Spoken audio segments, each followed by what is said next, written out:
చదవండమ్మా, మీరు చదవండి. నా ఒళ్ళో పెట్టుకో నువ్వు.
ఉద్దేశం ఏంటంటే లేని వారికి ఉన్నవారు జకాత్ రూపంలో సదకా రూపంలో ఇచ్చి వాళ్ళు కూడా పండగ చేసుకోవడానికి సహాయ సహకారాలు అందించడానికి రంజాన్ పండుగను ఆ అల్లా దయతో చేసుకోవాలని, ప్రతి ఒక్కరూ దీంట్లో భాగస్వాములు కావాలని ఎందరో పెద్దలు తన మానవతా హృదయాన్ని చాటుకుంటూ వాళ్ళకి రంజాన్ తోఫాగా ప్రకటించారు. మేము కూడా 200 మందికి సర్వే చేసి ఒంగోలు పట్టణంలో మొత్తం ఎవరైతే పేదవారు ఉండారో వాడికి 15/3/26న మధ్యాహ్నం 3 గంటలకు మీనా మసీద్ దగ్గర 200 మందికి చీరలు, కిట్లు పంపిణీ కార్యక్రమం పెట్టడం జరిగింది.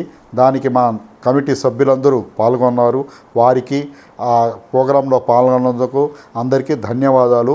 మరలా రంజాన్ ఇఫ్తార్ విందుకు మా నవ్యాంధ్రప్రదేశ్ ముస్లిం మైనార్టీ డెవలప్మెంట్ సొసైటీ ఆఫీస్కి ఇచ్చేసిన ఎమ్మెల్యే దామచల్ల గారికి, ఎంపీ మాగుంట శ్రీనివాసులు రెడ్డికి, వారి తోటి సహచరులకు వాళ్ళందరికీ కూడా రంజాన్ సందర్భంగా ఇఫ్తార్ విందులో పాల్గొన్నందుకు ధన్యవాదాలు తెలియజేయడం అయినది.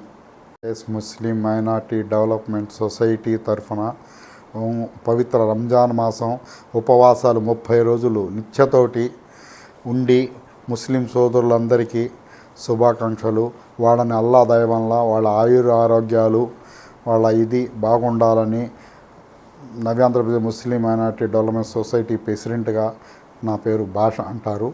వాళ్ళందరూ ఆరోగ్యాలతో ఉండాలని చెప్పి అల్లాను ప్రార్థిస్తూ ప్రముఖులకు, రాజకీయ నాయకులకు, అధికార యంత్రాంగానికి